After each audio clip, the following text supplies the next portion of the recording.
الله الرحمن الرحيم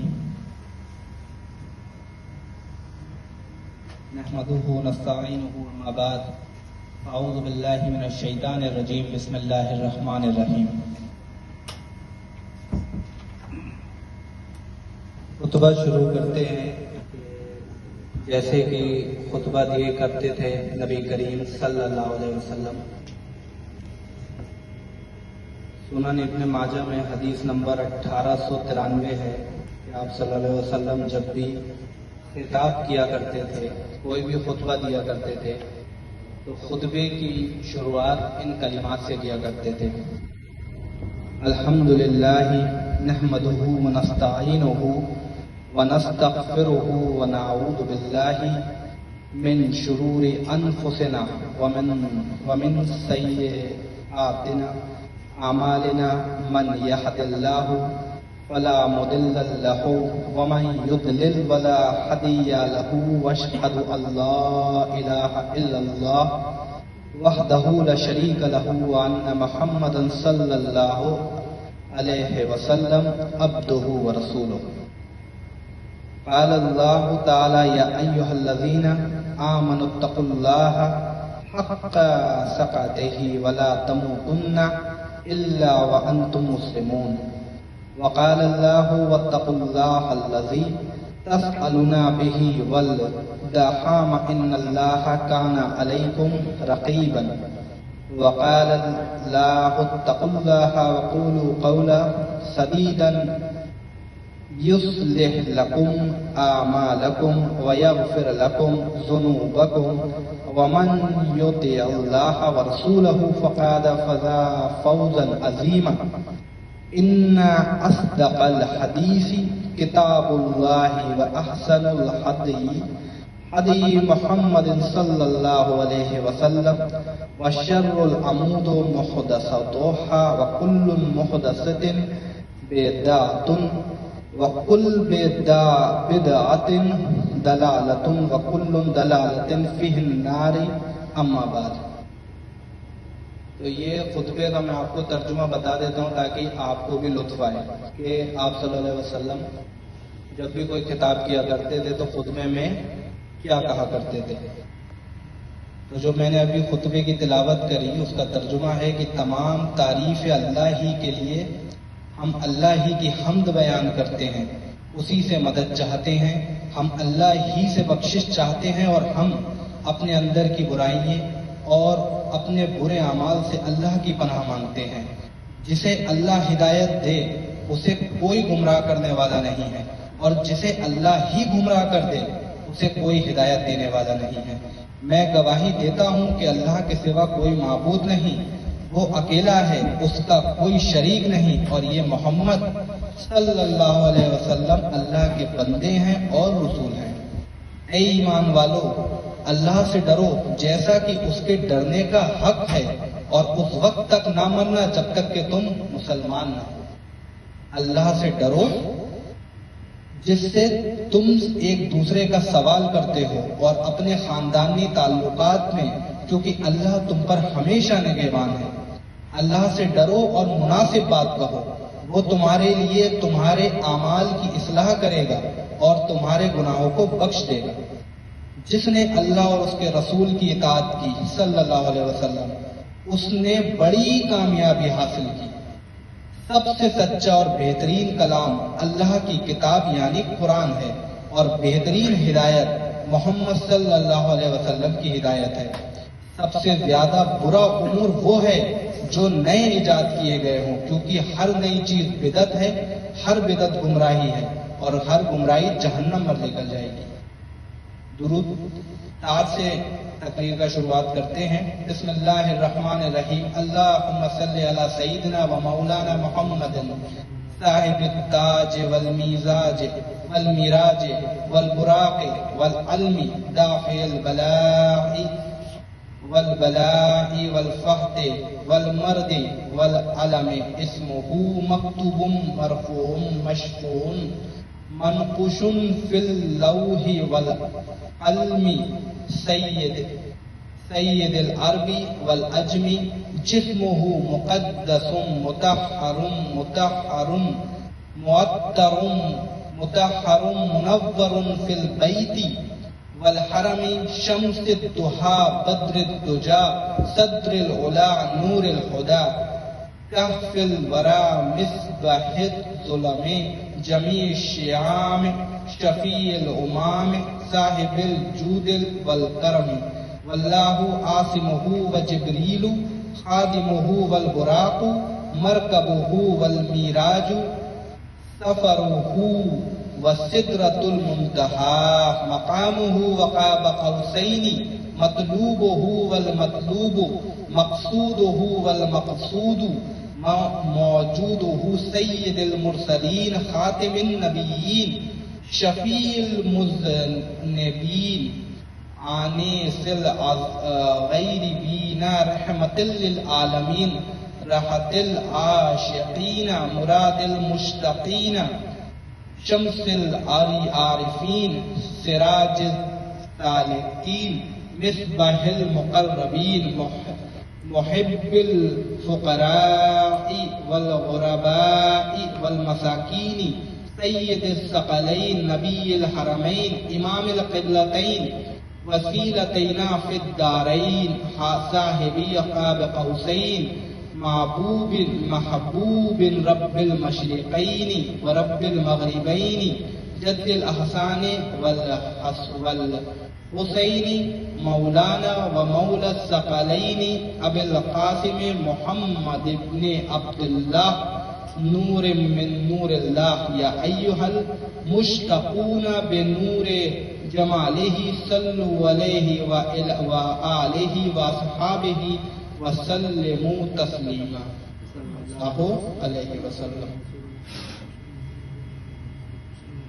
خوش آمدید آپ سب کی کہ آج ہم لوگ جمع ہوئے ہیں نبی کریم صلی اللہ علیہ وسلم کا میلاد منانے، اور اللہ تعالیٰ نے قرآن میں حکم فرمایا ہے کہ خوشی منانا اور خوشی کا اظہار کرنا، اس کا باقاعدہ حکم دیا ہے۔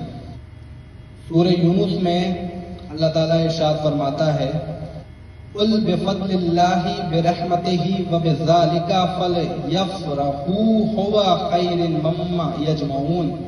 اے نبی کریم صلی اللہ علیہ وسلم آپ فرما دیجئے، کون کہہ رہا ہے؟ اللہ تعالیٰ اپنے نبی سے کہہ رہے ہیں کہ اے محبوب صلی اللہ علیہ وسلم فرما دیجئے کہ اللہ کے فضل اور اس کی رحمت پر خوشی کا اظہار کریں، کہ آپ اپنے امتیوں سے فرما دیجئے کہ اللہ کے فضل اور اس کی رحمت کا امتی خوشی کا اظہار کریں۔ اور کسی بھی مسلمان سے اگر آپ پوچھیں گے کہ اللہ تعالیٰ کا سب سے بڑا فضل اور سب سے بڑی رحمت کیا ہے، تو ہر کسی کے منہ سے بے ساختہ نکلے گا کہ نبی کریم صلی اللہ علیہ وسلم، کہ وہ اللہ تعالیٰ کی بہترین نعمت اور بہترین فضل جو اللہ تعالیٰ نے ہمارے بیچ بھیجا۔ اب اس پر کہ سب سے اعلیٰ و بالا ہمارا نبی،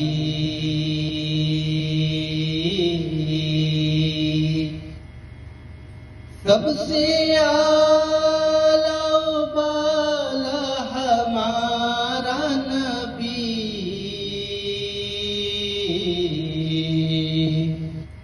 اپنے مولا کا پیارا ہمارا نبی، دونوں عالم کا دولہا ہمارا نبی، سب سے اعلیٰ و بالا ہمارا نبی،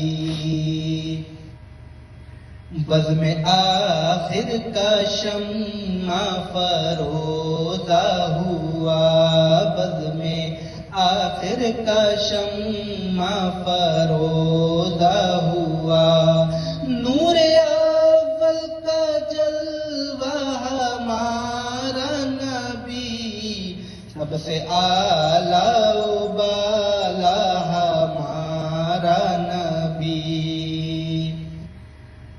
بجھ گئی جس کے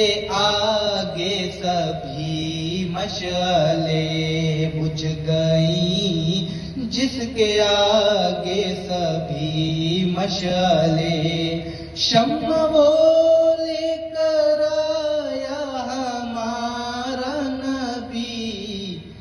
اچھا یہ جو شعر ہے کہ بجھ گئی جس کے آگے سبھی مشعلیں، شمع وہ لے کر آیا ہمارا نبی، تو یہ شمع جو شاعر ہے اس نے کہا ہے کتاب اللہ کو، اللہ کی کتاب کو، کیونکہ عربوں میں شاعری آپ صلی اللہ علیہ وسلم کی دنیا میں تشریف لانے سے پہلے بھی تھا۔ عرب جو تھے وہ ایک عام گفتگو بھی اس طریقے سے کرتے تھے کہ شعر و شاعری میں کر دیتے تھے، اسی لیے وہ باقیوں کو اجمی کہا کرتے تھے۔ اجمی کہتے تھے گونگا، باقیوں کو گونگا کہتے تھے کہ بھئی ہم عربی ہیں یا اجمی ہیں۔ عربی وہ نارمل بات بھی ہوگی، سادی سی بات ہوگی، اسے شعر و شاعری میں کہہ دیا کرتے تھے۔ تو جب آپ صلی اللہ علیہ وسلم نے کے اوپر قرآن نازل ہوا اور آپ نے قرآن کی تلاوت فرمائی تو ان کے جو شاعری جس پہ انہیں بہت تکبر تھا، بہت ان کو لگتا تھا کہ اس جیسا کلام ہے ہی نہیں جو باتیں ہم کرتے ہیں، تو قرآن جب نازل ہوا اور آپ صلی اللہ علیہ وسلم نے جب قرآن کی آیتیں ان کے سامنے پڑھی تو ان کا کلام بھی ایسا دھرا کا دھرا رہ گیا۔ تو اس کے اوپر کہا گیا ہے کہ بجھ گئی جس کے آگے سبھی مشعلیں، شمع وہ لے کر آیا ہمارا نبی، سب سے اعلیٰ و بالا ہمارا نبی، جس کے طلبوں کا دھون ہے آب حیات، جس کے طلبوں کا دھون ہے آب حیات، ہے وہ جان مسیحا ہمارا نبی، سب سے اعلیٰ و بالا ہمارا نبی، خلق سے اولیاء، اولیاء سے رسول، خلق سے اولیاء، اولیاء سے رسول، اور رسولوں سے اعلیٰ ہمارا نبی، سب سے اعلیٰ و بالا ہمارا نبی، کون دیتا ہے دینے کو منہ چاہیے، دینے والا ہے سچا ہمارا نبی، سب سے اعلیٰ و بالا ہمارا نبی۔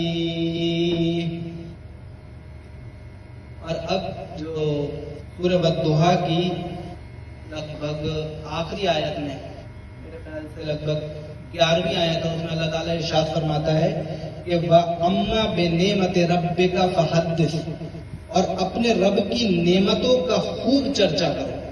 اللہ تعالیٰ نے جو آپ کو نعمتیں دی ہیں اس کا خوب چرچا کرو۔ تو آپ صلی اللہ علیہ وسلم جو ہیں وہ سب سے بہترین نعمت جو اللہ تعالیٰ نے ہمیں دی ہے، تو ہم کیوں نہ ان کا میلاد منائیں اور کیوں نہ ان کی چرچے کریں۔ مثلاً کہ آپ کی کوئی نوکری لگ گئی کسی اچھی جگہ پر، تو آپ جو ہیں رشتہ داروں میں جا کے اہل و عیال کو فون کر کے بتاتے ہیں کہ بھائی میری فلاں جگہ پر فلاں دیش میں یا مثلاً قطر میں نوکری لگ گئی اور میں جا رہا ہوں۔ تو یہ اللہ تعالیٰ نے آپ کو جو نعمت دی آپ اس کا اظہار کر رہے ہیں۔ پھر اب نعمتوں کا چرچا، نعمت در حقیقت ہے کیا؟ دنیا کی کوئی بھی نعمت تب تک نعمت نہیں ہے جب تک اس نعمت کے ساتھ نعمت ہدایت نہ مل جائے۔ ہدایت وہ شے ہے کہ جس کے ساتھ جو چیز مل کے ملے وہ اسے نعمت بناتی ہے، اور اللہ تعالیٰ اگر آپ کو کوئی شے دے اور اس میں سے نعمت چھین لے، ہدایت چھین لے، تو وہ نعمت نہیں رہتی۔ فرعون کو دولت دی تھی لیکن اسے ہدایت نہیں دی، تو وہی دولت اس کی گمراہی کا سبب بھی بنی، اور کل قیامت کے دن اسے روز محشر کے دن جو اس کے اوپر عذاب ہوگا وہی دولت اس کے گلے میں توق بنا کے ڈال دی جائے گی. کیوں؟ کیونکہ اس کو ہدایت نہیں ملی. حضرت عثمان غنی رضی اللہ تعالیٰ عنہ کو اللہ تعالیٰ نے بے شمار دولت دی. آج کے دور میں اگر آپ حضرت عثمان غنی رضی اللہ تعالیٰ عنہ کی دولت کو جو مال وہ چھوڑ کے گئے تھے تو تقریباً 400 بلین US$ کا سامان بنتا ہے. اتنا سونا، خالص سونا، یہ پیپر کرنسی نہیں جو آج لوگ ہم یوز کرتے ہیں، خالص سونا 400 بلین ڈالر کا حضرت عثمان غنی رضی اللہ تعالیٰ عنہ چھوڑ کے مرے تھے، دنیا سے گئے تھے. تو اب آپ سوچیں کہ اللہ تعالیٰ نے انہیں دولت کے ساتھ ہدایت دی. وہی دولت کہ اس دولت میں جب جنگ کے موقع پر آپ صلی اللہ علیہ وسلم نے کہا کہ بھئی جس کے پاس جو سامان ہے وہ اس کے لیے دو، جنگ کے لیے. تو حضرت عثمان غنی رضی اللہ تعالیٰ عنہ نے جب سونے کی اشرفیے دیے تو آپ صلی اللہ علیہ وسلم نے، حدیث میں ہے یہ الفاظ کہ آپ صلی اللہ علیہ وسلم اپنی جھولی میں وہ اشرفی اٹھاتے اور ایسے پھینکتے، ایسے اٹھاتے اور ایسے پھینکتے اور کہتے کہ آج کے بعد عثمان اگر کوئی بھی نیک عمل نہیں کرے گا تب بھی جنت میں جائے گا. یہ وہ صحابہ ہیں کہ جن کو جنت کی بشارت دنیا میں ملی، وہی مال ان کے لیے جنت میں جانے کا سبب بن گیا. اس لیے کیونکہ اللہ تعالیٰ نے اس مال کے ساتھ انہیں ہدایت دی. اور وہی مال فرعون کے لیے، ابو جہل کے لیے گمراہی کا سبب بن گیا، کیونکہ اللہ تعالیٰ نے اس شے کے ساتھ، آپ کسی بھی نعمت کو نعمت تب نہیں کہہ سکتے جب تک اس میں نعمت ہدایت شامل نہیں ہے، وہ تب تک شے ہے. آپ کی اولاد، اللہ تعالیٰ قرآن میں فرماتا ہے قل انما اموالکم و اولادکم فتنہ، تمہارا مال، تمہاری اولاد فتنہ ہے. کیوں؟ کیونکہ یہ تمہیں روکے رکھتا ہے اللہ کے رسول کے نام پہ جہاد کرنے سے اور اس کی راہ میں بڑھنے کے لیے. اور یہی اولاد جس کو آپ تربیت دیں، اس کو اعمال صالح بتائیں، صراط مستقیم پہ چلنے کی، تو آپ اس کو بتائیں، اس کو سکھائیں، اس کی تربیت کریں. وہی اولاد جب آپ مر جائیں گے تو آپ صلی اللہ علیہ وسلم کا ارشاد ہے کہ انسان کا نامہ اعمال بند ہو جاتا ہے سوائے 3 چیزوں کے. ایک، پہلا کون سا؟ جیسی وہ قبر میں جاتا ہے، جیسی اس کی آنکھیں بند ہوئی اس کا نامہ اعمال بند کر دیا جاتا ہے سوائے 3 چیزوں کے. پہلا، صدقہ جاریہ، کہ اس نے اللہ کی راہ میں مثلاً کوئی کنواں خرید کے مسجد کے نام پہ وقف کر دیا، یا مسجد میں آپ کو اس مثال کے طور پہ بتا رہا ہوں کہ مسجد میں وضو کے لیے کچھ ٹینک یا پانی کا انتظام نہیں تھا، وہ کر دیا. راستے میں کوئی سبیل لگا دی کہ جو آنے جانے والے لوگ ہیں وہ پانی پئیں. تو یہ ہے صدقہ جاریہ. تو یہ جب تک لوگ اس سے نفع اٹھاتے رہیں گے اس کا ثواب اس شخص کو پہنچتا رہے گا، چاہے وہ دنیا میں رہے یا نہیں رہے. دوسرا، آپ صلی اللہ علیہ وسلم نے ارشاد فرمایا کہ نیک صالحہ اولاد، جب انسان مر بھی جاتا ہے اس کی اولاد جو نیک عمل کرتی ہے اس کا ثواب بھی اس کے والد والدین کو ملتا ہے. اور تیسرا، وہ علم جو آپ نے لوگوں کو سکھایا اور لوگ اس علم سے نفع اٹھا رہے ہیں تو اس کا ثواب بھی آپ کو ملے گا. وہی اولاد جب ابھی ہدایت نہیں ملی تھی، وہی اولاد کے بارے میں اللہ تعالیٰ نے قرآن میں کہا انما اموالکم و اولادکم فتنہ، کہ وہی اولاد، وہی مال تمہارے لیے فتنہ ہے. اور وہی اولاد ابھی آپ کے مرنے کے بعد آپ کے لیے جو ہے وہ اللہ تعالیٰ کا رحم، اللہ تعالیٰ کا کرم ہوگا آپ کے اوپر، اور اس طریقے سے وہ آپ کو نفع بھی پہنچائے گی.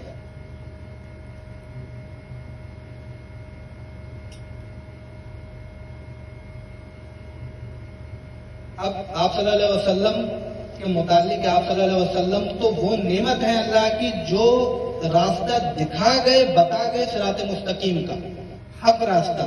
نہ صرف یہ بلکہ بروز معیشت جب کوئی کسی کے کام نہ آئے گا، جب کوئی کسی کے کام نہ آئے گا تب نبی کریم صلی اللہ علیہ وسلم کی سفارش کام میں آئے گی.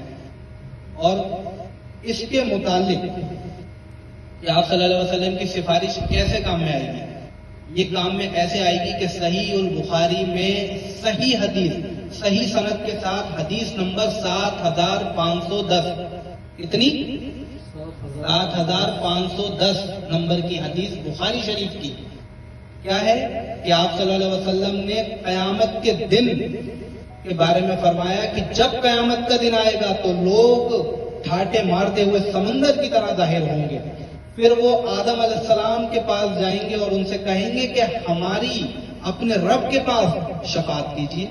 تو وہ کہیں گے کہ میں اس قابل نہیں ہوں، تم ابراہیم علیہ السلام کے پاس جاؤ، وہ اللہ کے خلیل ہیں.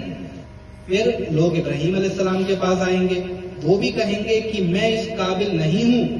ہاں تم موسیٰ علیہ السلام کے پاس جاؤ کہ وہ کوہ طور پر اللہ تعالیٰ سے ہم کلام ہوا کرتے تھے اور انہیں کلیم اللہ کہا جاتا ہے. تم موسیٰ کے پاس جاؤ، ہو سکتا ہے تمہاری سفارش وہاں قبول کر لی جائے.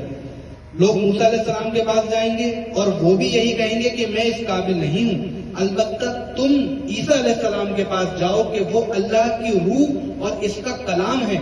چنانچہ لوگ عیسیٰ علیہ السلام کے پاس آئیں گے، وہ بھی یہی کہیں گے کہ میں اس قابل نہیں ہوں. ہاں تم محمد مصطفیٰ صلی اللہ علیہ وسلم آپ کے پاس جاؤ، لوگ میرے پاس آئیں گے. کون ارشاد فرما رہا ہے؟ نبی کریم صلی اللہ علیہ وسلم.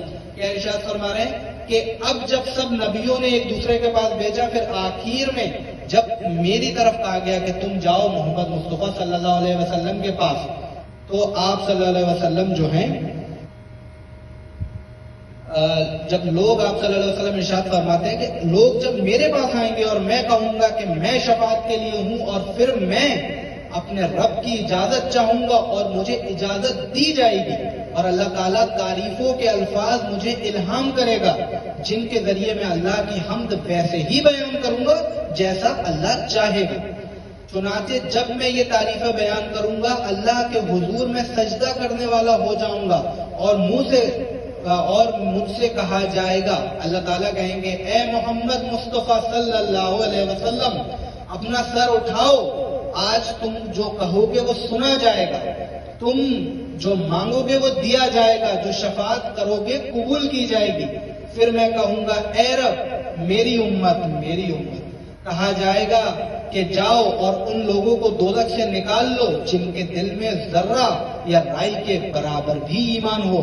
چنانچہ میں جاؤں گا اور ایسے ہی کروں گا، پھر میں لوٹوں گا اور یہی تعریفیں پھر کروں گا اور اللہ کے لیے سجدے میں چلا جاؤں گا. مجھ سے کہا جائے گا اپنا سر اٹھائیں اے محمد صلی اللہ علیہ وسلم، آپ کہو آپ کی بات سنی جائے گی. میں کہوں گا اے رب میری امت میری امت. اللہ تعالیٰ فرمائے گا جاؤ اور جس کے دل میں ایک رائی کے دانے سے کم تر حصے کے برابر بھی ایمان ہو اسے بھی جہنم سے نکال لو. پھر میں جاؤں گا اور نکال لاؤں گا. پھر آپ صلی اللہ علیہ وسلم نے ارشاد فرمایا کہ میں ایسی تیسری اور پھر میں چوتھی مرتبہ لوٹوں گا اور وہی تعریفیں کروں گا اور اللہ کے لیے سجدے میں چلا جاؤں گا. اللہ فرمائے گا اے محمد اپنا سر اٹھاؤ، جو کہو گے سنا جائے گا، جو مانگو گے دیا جائے گا، جو شفاعت کرو گے قبول کی جائے گی. میں کہوں گا اے رب مجھے ان کے بارے میں بھی اجازت دی جائے کہ جنہوں نے لا الہ الا اللہ کہا ہے. اللہ تعالیٰ فرمائے گا میری عزت، میرے جلال، میری کبریائی، میری بڑائی کی قسم، اس میں سے انہیں بھی نکال لو کہ جنہوں نے کلمہ لا الہ الا اللہ کہا ہے. صلی اللہ علیہ وسلم. درود شریف پڑھیے.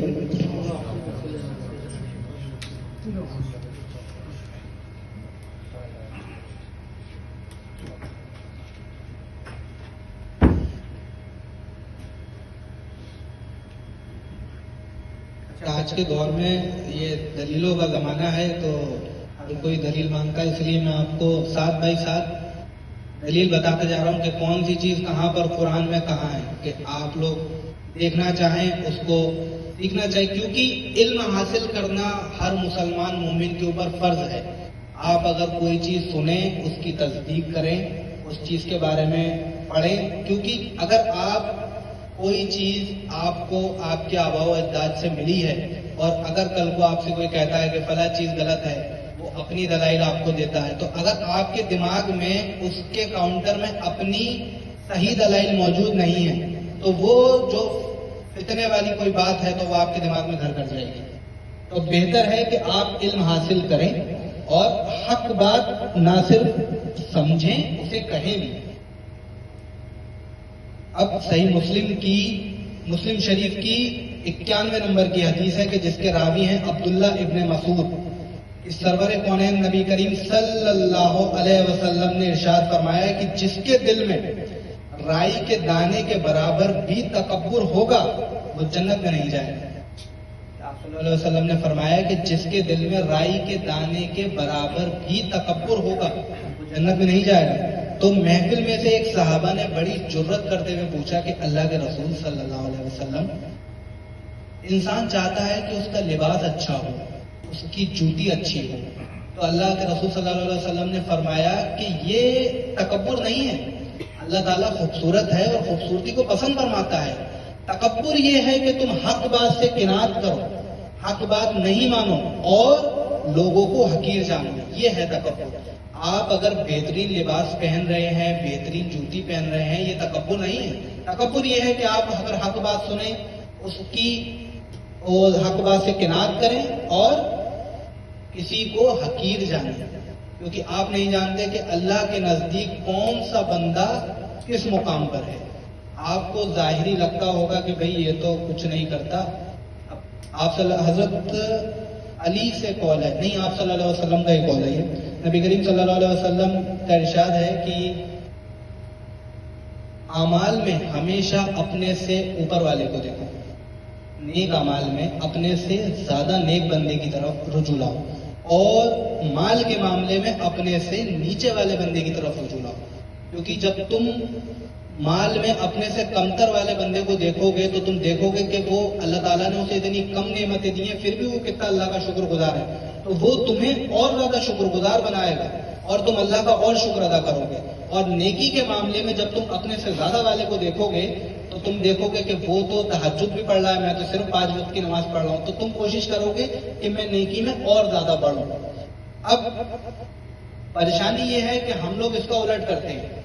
ہم الٹ یہ کرتے ہیں، ہم نیکی کے معاملے میں مطمئن ہو جاتے ہیں اپنے سے کمتر والے بندے پہ. اگر کوئی دن میں صرف 5 نہیں 4 وقت کی نماز پڑھ رہا ہے تو وہ اپنے آپ کو کمپیئر کرے گا اس شخص سے جو صرف جمعہ پڑھتا ہے، اور وہ کہے گا دیکھو وہ تو فلاں شخص صرف جمعہ پڑھتا ہے، میں کم سے کم 4 وقت کی تو پڑھتا ہوں، میں تو صرف 1 وقت کی چھوڑ رہا ہوں. آپ جہالت کا اندازہ دیکھیں ذرا. اور مال کے معاملے میں کہے گا کہ اللہ تعالیٰ نے فلاں شخص کو اتنا دیا ہے اور مجھے اتنا کم دیا ہے. تو یہ ناشکری پیدا کرتا ہے. یہ وسوسے ہیں جو شیطان ابلیس ڈالتا ہے انسان کے دماغ میں. کیونکہ قرآن کی ایک آیت کا مفہوم ہے کہ اللہ تعالیٰ نے اگر آپ کو دولت یا مال دیا ہے اور اللہ تعالیٰ نے اگر آپ کو دولت یا مال نہیں دیا ہے تو دونوں ہی صورتوں میں آپ کی آزمائش ہے. جس کو بہت دیا ہے وہ یہ نہ سمجھے کہ اس کی آزمائش نہیں ہو رہی ہے، اور وہ یہ بھی نہ سمجھے کہ اللہ تعالیٰ اس سے راضی ہے. اور جس کو نہیں دیا ہے وہ یہ نہ سمجھے کہ اللہ تعالیٰ اس سے ناراض ہے. کیونکہ اکثریت صحابہ کی آپ دیکھیں گے کہ جنہوں نے غربت میں زندگی گزاری، مولا علی حضرت علی رضی اللہ تعالیٰ عنہ جن کے بارے میں کہا جاتا ہے کہ آپ صلی اللہ علیہ وسلم نے کہا کہ میں اگر علم کا شہر ہوں تو علی اس شہر کے دروازے. حضرت علی کے بارے میں حضرت عمر فاروق رضی اللہ تعالیٰ عنہ ارشاد فرماتے ہیں کہ اگر علی نہیں ہوتے تو میں کب کا ہلاک ہو گیا ہوتا. حضرت عمر فاروق جیسی ہستی حضرت علی کے بارے میں ارشاد فرماتے ہیں. مولا کائنات جو ہیں انہوں نے کبھی بھی ضرورت سے زیادہ مال اپنے پاس نہیں رکھا.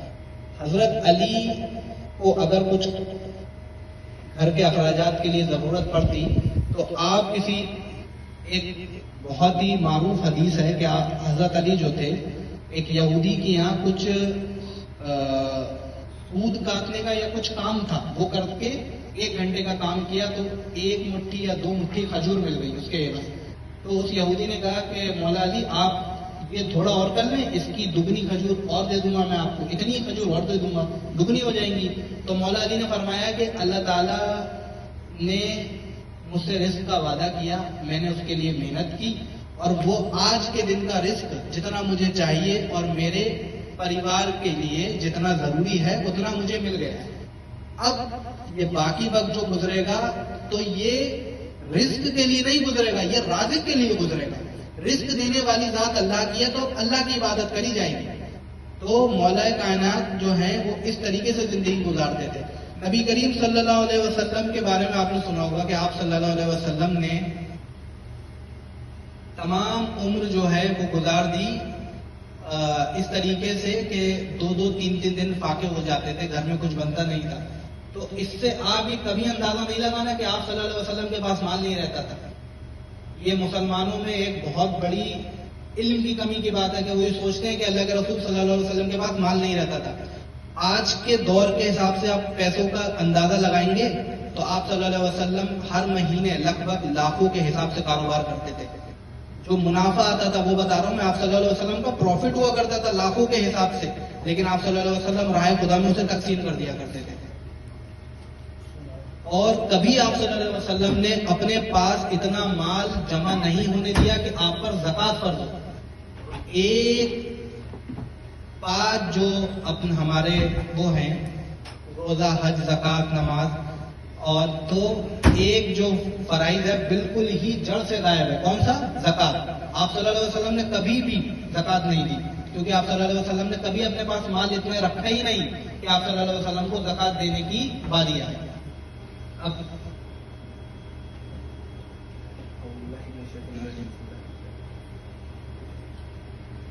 درود شریف پڑھیں.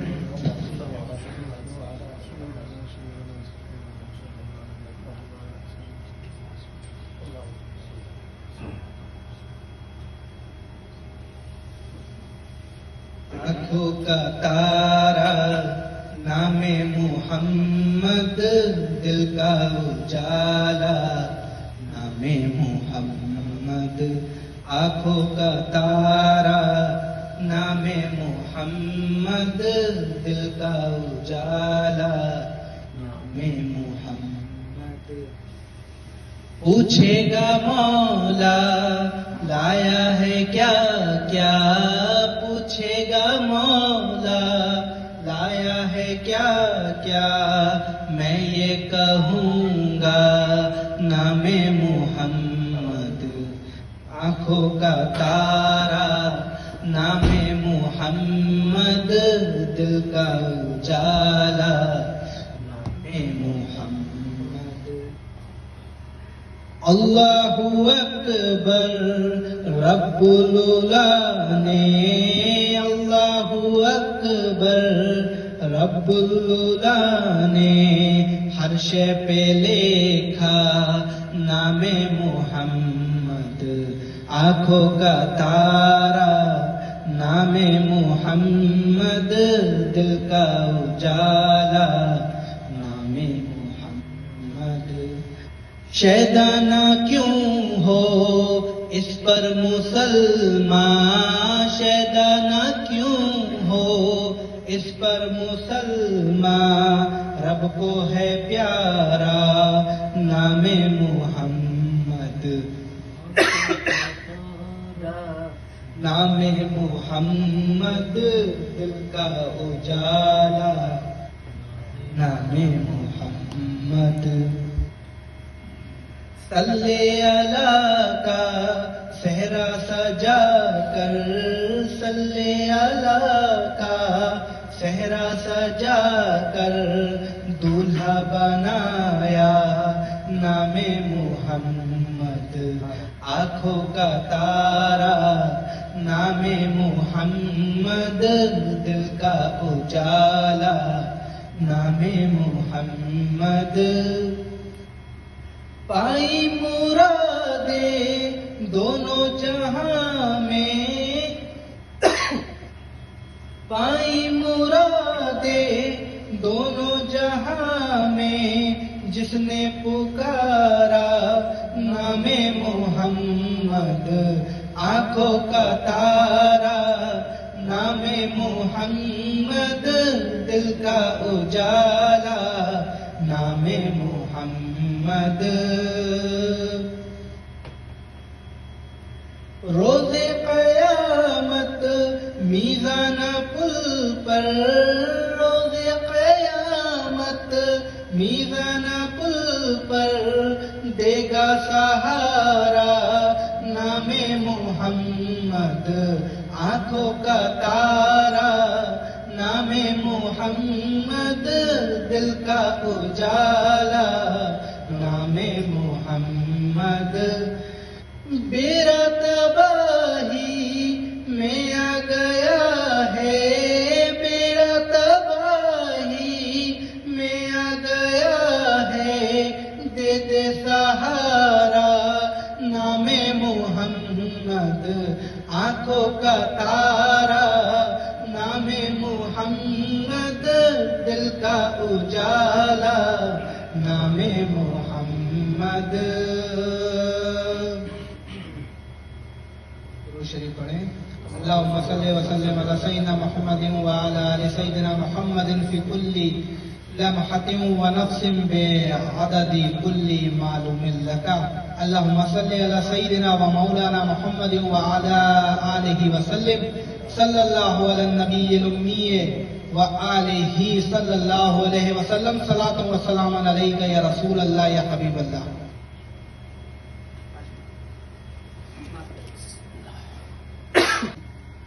معروف حدیث ہے ابو جہل کے متعلق. ابو جہل نبی کریم صلی اللہ علیہ وسلم کا چچا تھا، لیکن اسے ہدایت نہ مل سکی. آپ صلی اللہ علیہ وسلم کے ساتھ رہا، اور یہ ہوا کہ جب ابو جہل نے آپ صلی اللہ علیہ وسلم کی پیدائش کا جب ابو جہل کو پتہ لگا، تو جس لونڈیا نے ابو جہل کو آ کے بتایا کہ مبارک ہو تمہارے یہاں بھتیجا ہوا ہے، تو ابو جہل نے کلمے کی اس انگلی سے کہا کہ میں تجھے آزاد کرتا ہوں. کس خوشی میں؟ اس خوشی میں نہیں کہ وہ یہ جانتا تھا کہ نبی کریم صلی اللہ علیہ وسلم اس دور کے نبی پیدا ہو رہے ہیں، آخری نبی دنیا میں ہے. نہیں، اس نے بھتیجا سمجھ کے آپ صلی اللہ علیہ وسلم کی پیدائش کی خوشی میں وہ لونڈیا کو آزاد کر دیا. تو صحیح بخاری میں، بخاری شریف میں امام بخاری لکھتے ہیں کہ ابو جہل کے فوت ہونے کے کئی عرصے بعد خواب میں ابو جہل کسی رشتہ دار کو دیکھا، اور ابو جہل سے سوال ہوا کہ اللہ تعالیٰ نے تمہارے ساتھ کیا معاملہ کیا؟ تو کہا کہ میں سخت عذاب میں، میرے اوپر اللہ تعالیٰ کا دوزخ میں سخت عذاب ہے، صرف مجھے ایک راحت ملی ہے. پوچھا گیا کہ وہ کون سی راحت؟ تو کہا کہ جب محمد مصطفیٰ صلی اللہ علیہ وسلم دنیا میں تشریف لائے تھے اور میں نے بھتیجا سمجھ کے جس انگلی سے لونڈیا آزاد کی تھی، تو اللہ تعالیٰ مجھے جب یہ انگلی میں اپنے منہ میں ڈالتا ہوں تو اس سے پانی جاری کر دیتا ہے، اور یہ کچھ راحت مجھے مل جاتی ہے. تو یہ راحت کس لیے؟ ابو جہل نے تو صرف ایک اپنا بھتیجا سمجھ کے ایک لونڈیا جو ہے وہ آزاد کی، وہ خوشی منائی، خوشی کا اظہار کیا. اور ہم اور آپ تو اللہ کے رسول صلی اللہ علیہ وسلم کے امتی ہیں، ان کی پیدائش پر خوشی منانے کے لیے بیٹھے ہیں. اچھا، خوشی منانے کی ایک دلیل اور لے لیں آپ کہ ایک بار صحابہ اکرام جو تھے مسجد نبوی میں بیٹھے اکٹھے، اور جب اکٹھے بیٹھے تھے تو اللہ کے رسول صلی اللہ علیہ وسلم کا وہاں سے گزر ہوا. نماز کا وقت نہیں تھا، عام 3-4 صحابہ جو تھے وہ بیٹھے ہوئے تھے، اور دین اور تبلیغ کی بات نہیں ہو رہی تھی، بات کچھ اور ہو رہی تھی. تو اللہ کے رسول صلی اللہ علیہ وسلم ان کے بیچ آئے اور پوچھا کہ آپ لوگوں کا یہاں پر بیٹھنے کی وجہ کیا ہے؟ تو صحابہ اکرام میں سے ایک صحابہ نے کہا کہ اللہ کے رسول صلی اللہ علیہ وسلم، ہم اللہ تعالیٰ کی حمد اور شان بیان کر رہے ہیں اور شکر ادا کر رہے ہیں اللہ تعالیٰ کا کہ اللہ تعالیٰ نے ہمیں یہ دین دیا، یہ قرآن دیا، اور آپ کو ہمارے بیچ بھیجا. اللہ کے رسول کو وہ جو اللہ کے رسول ان کے بیچ آئے اور انہیں ہدایت ملی، تو اس چیز کا شکر ادا کر رہے ہیں اور اس کی تعریف بیان کر رہے ہیں اور اس کا ذکر کر رہے ہیں. تو اللہ کے رسول صلی اللہ علیہ وسلم نے کہا کہ کیا اس چیز کی گواہی دیتے ہو؟ حالانکہ وہ موقع جو تھا وہ گواہی مانگنے کا نہیں تھا، لیکن اللہ کے رسول پھر بعد میں ان کو بتاتے ہیں کہ میں نے گواہی تم سے کیوں مانگی. تو صحابہ اکرام نے کہا کہ ہاں اللہ کے رسول صلی اللہ علیہ وسلم، ہم گواہی دیتے ہیں کہ ہم اسی لیے یہاں پر بیٹھے ہیں کہ ہم اللہ کا شکر کر سکیں کہ اللہ تعالیٰ نے آپ کو ہمارے بیچ بھیجا. تو جبریل علیہ السلام، تو پھر آپ صلی اللہ علیہ وسلم نے صحابہ اکرام سے کہا کہ جبریل علیہ السلام ابھی میرے پاس آئے اور اللہ تعالیٰ تم لوگوں کے اس عمل سے بہت خوش ہے. کس عمل سے؟ کیا وہ تبلیغ کا کام کر رہے تھے، قرآن کی تلاوت کر رہے تھے، نماز پڑھ رہے تھے؟ نہیں، وہ شکر ادا کر رہے تھے. کس چیز کا؟ کہ اللہ تعالیٰ نے ان کے بیچ نبی کریم صلی اللہ علیہ وسلم کو بھیجا. درود شریف پڑھیں.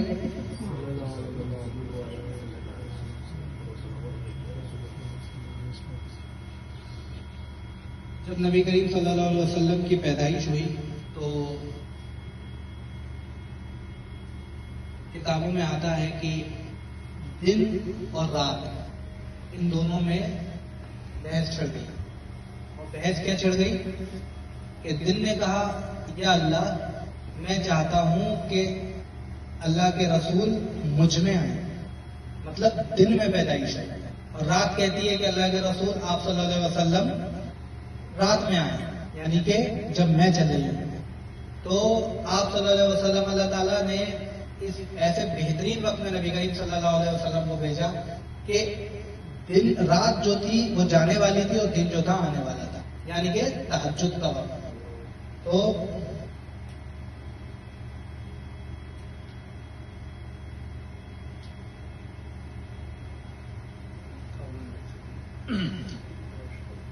سحر کا وقت تھا، معصوم کلیاں مسکراتی تھیں،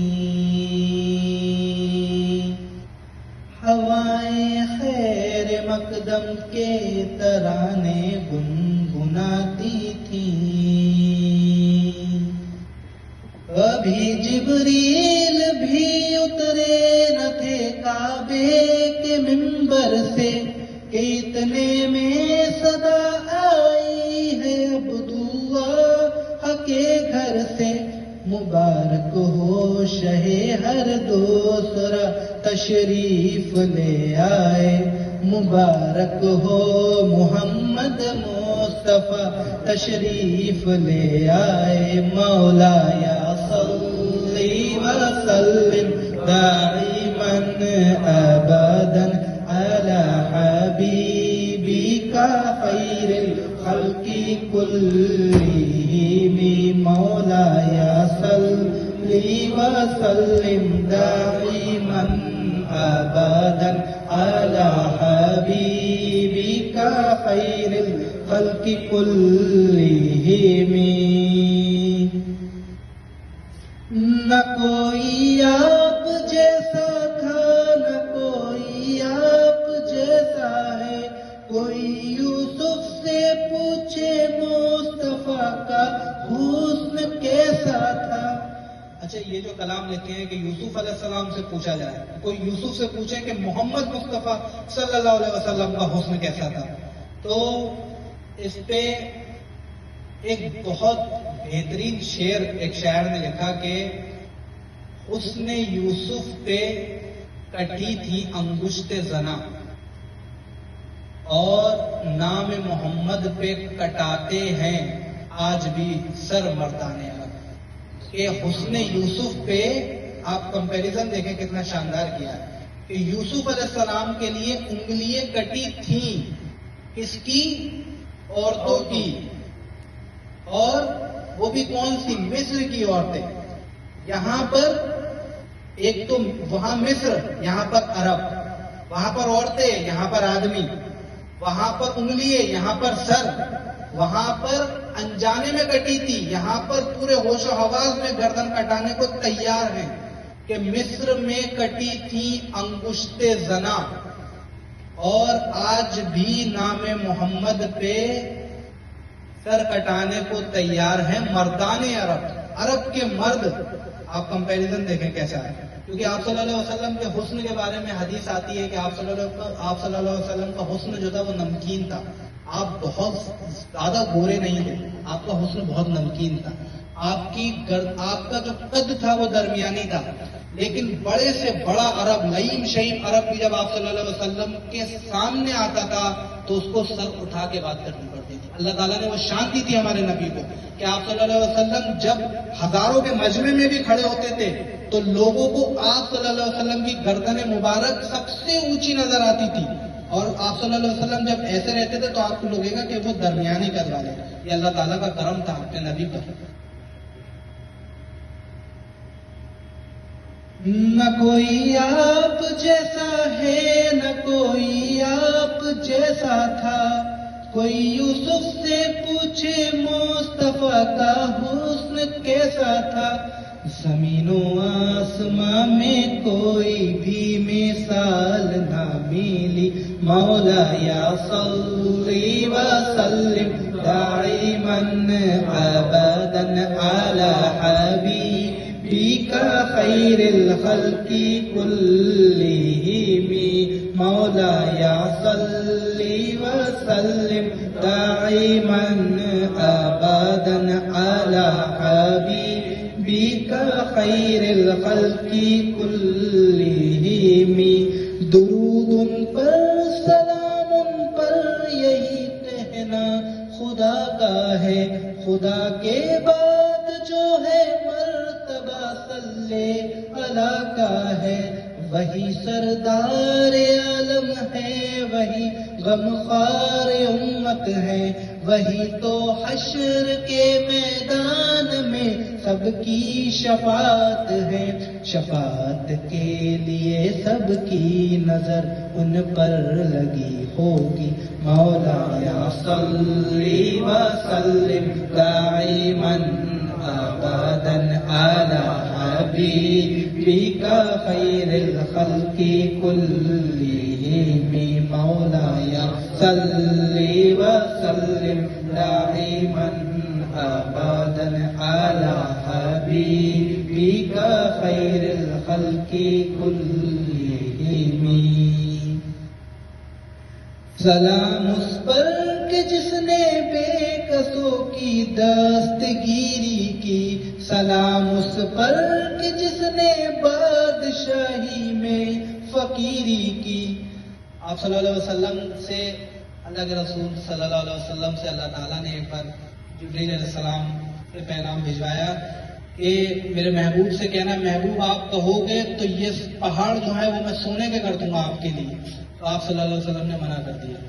اس لیے ابھی آپ نے سوچا ہے کہ آپ صلی اللہ علیہ وسلم نے تمام عمر جو ہے وہ غربت میں گزاری، اس لیے اپنے لیے، ہمارے لیے، کہ میری امت کا وہ غریب یہ سوچ کے صبر کر لے گا کہ میرے نبی نے بھی غربت میں زندگی گزاری. یہ شان ہے ہماری نبی کی. آپ چاہتے تو جنت اللہ تعالیٰ آپ کے لیے زمین پہ اتار دیتا، لیکن آپ صلی اللہ علیہ وسلم نے ظاہری زندگی اپنی ایسی گزاری کہ ایک عام آدمی، ایک غریب طبقے کا آدمی یہ نہیں کہہ سکتا آج بھی اور قیامت تک یہ نہیں کہہ سکتا کہ میرا بھلا اس چیز میں نہیں ہو سکتا.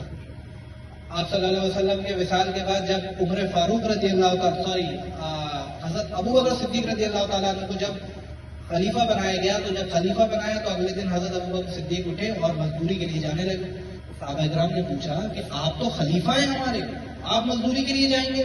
تو کہا کہ میں خلیفہ ضرور ہوں لیکن بیوی بچوں کو تو بھوکا نہیں ماروں گا، ان کے لیے تو مجھے کمانا ہے. تو کہا کہ آپ مال غنیمت میں سے اپنے لیے وظیفہ باندھ لیں. تو حضرت ابو بکر صدیق نے منع کیا، لیکن پھر بھی جب صحابہ کرام نے کہا کہ آپ جو ہیں ابھی ہمیں رومن اور پرشین امپائر فتح کرنی ہے، اللہ کے رسول نے بشارتیں دی ہیں، تو وہ کون کرے گا؟ آپ کریں گے نا، آپ ہمیں گائیڈ کریں گے. تو حضرت ابو بکر صدیق نے کہا کہ ٹھیک ہے کہ جتنا ایک مزدور کو مزدوری ملتی ہے اتنا وظیفہ میرا مال غنیمت سے لگا دیا جائے. تو جب صحابہ کرام نے پوچھا کہ ابو بکر صدیق یہ بتائیے کہ اگر آپ کا خرچہ اتنے پیسوں میں نہیں ہوا تو آپ کیا کریں گے؟ تو کہا میں مزدوروں کی تنخواہ جو ہے اور جو مزدوری ہے وہ بڑھا دوں گا. اگر میری نہیں ہو رہی ہے تو اس کی بھی نہیں ہو رہی ہوگی، اور اگر اس کی ہو رہی ہے تو مجھے بھی کرنا پڑے گا اس میں. یہ اللہ کے رسول کی تربیت تھی. اللہ کے رسول کی تربیت ایسی اللہ کے رسول دے کے گئے. حضرت عمر فاروق رضی اللہ تعالیٰ عنہ جمعے کی نماز کے لیے مسجد میں داخل ہوتے ہیں. حضرت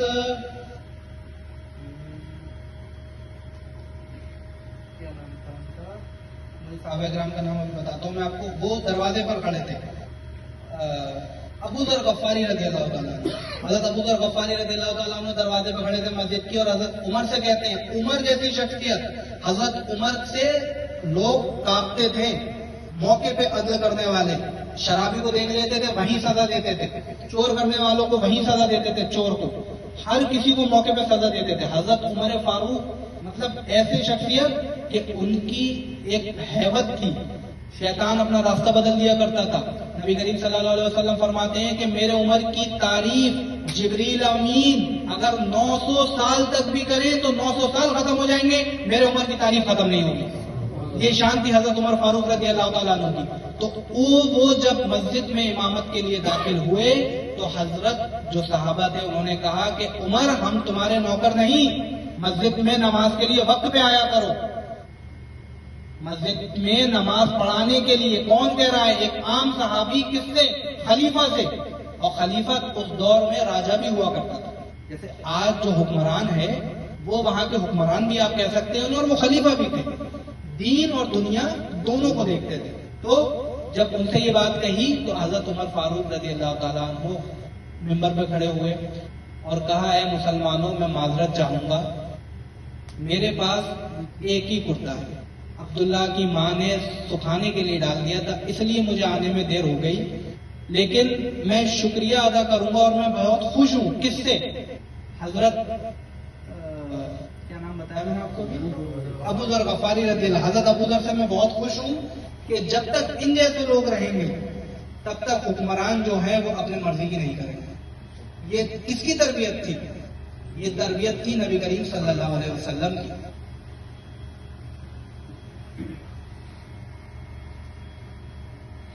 سلام اس پر کہ جس نے بے کسوں کی دستگیری کی، سلام اس پر کہ جس نے بادشاہی میں فقیری کی، سلام اس پر کہ جس کے گھر نہ چاندی تھی نہ سونا تھا، سلام اس پر کہ ٹوٹا بوریا جس کا بچھونا تھا، سلام آمنہ کے لال اے محبوب سبحانی، سلام فقر موجودات فقر نور انسانی۔ شریف پڑھیے۔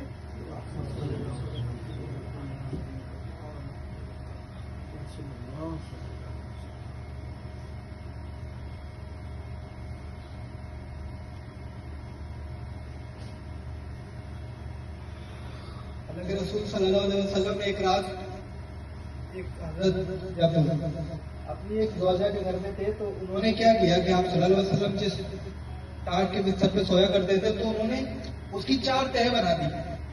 تو اللہ کے رسول جب اس پہ لیٹے تو آپ صلی اللہ علیہ وسلم فجر میں تہجد میں تھوڑا دیر سے اٹھے تو کہا کہ اپنی بیوی سے کہتے ہیں آپ صلی اللہ علیہ وسلم کہ تم نے میرے بستر میں کچھ تبدیلی کی؟ تو کہا کہ اللہ کے رسول آپ دن بھر تھک جاتے ہیں تو میں نے سوچا آپ کو تھوڑا آرام مل جائے گا، آپ کیا کریں؟ تو میں نے اپنی بستر جو ہے اس کی 4 تہہ بنا دی۔ مطلب آپ ایک سوچیں کاٹ کا بڑا سا ٹکڑا ہے، اس کی 4 تہہ بنا دی، اس میں تو کوئی مسئلہ نہیں ہے۔ تو آپ صلی اللہ علیہ وسلم نے کہا کہ اس کو آئندہ ایسے نہ کرنا، اس نے مجھے روکے رکھا کس چیز سے؟ کہ میں اللہ کی عبادت کروں، اور ہم امتی، ہم سے فرض نماز ادا نہیں ہوتی کہ ہمارے نبی جو تھے انہوں نے ہمارے لیے کتنی قربانیاں دی۔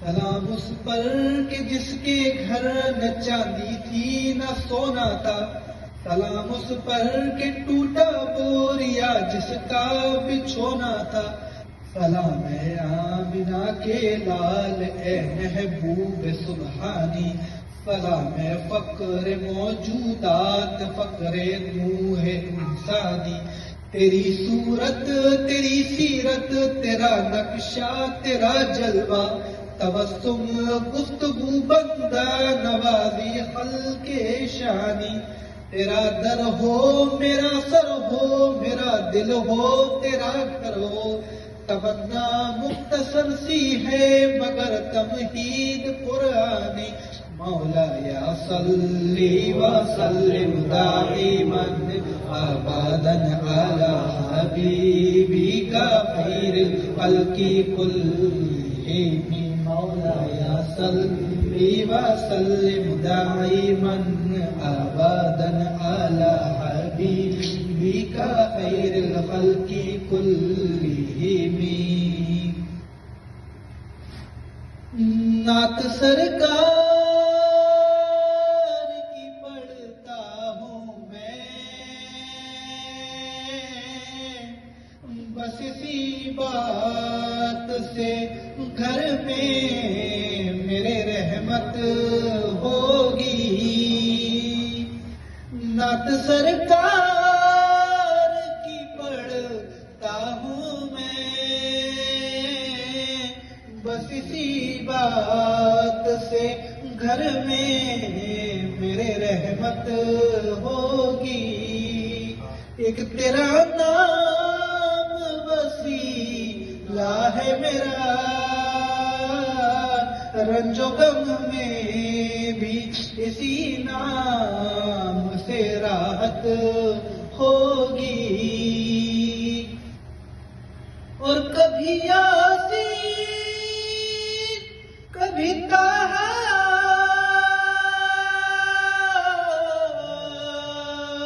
کبھی واللیل آیا، کبھی یاسین کبھی طٰہٰ کبھی واللیل آیا. جس کی قسمیں میرا رب کھاتا ہے، کتنی دلکش میرے محبوب کی صورت ہوگی. جس کی قسمیں میرا رب کھاتا ہے، کتنی دلکش میرے محبوب کی صورت ہوگی. اور حشر کا دن بھی عجب دیکھنے والا ہوگا. حشر کا دن بھی عجب دیکھنے والا ہوگا. زلف لہرا کے وہ جب آئیں گے، زلف لہرا کے وہ جب آئیں گے، پھر قیامت میں بھی ایک اور قیامت ہوگی. زلف لہرا کے وہ جب آئیں گے، پھر قیامت میں بھی ایک اور قیامت ہوگی. صلی اللہ علیہ وسلم.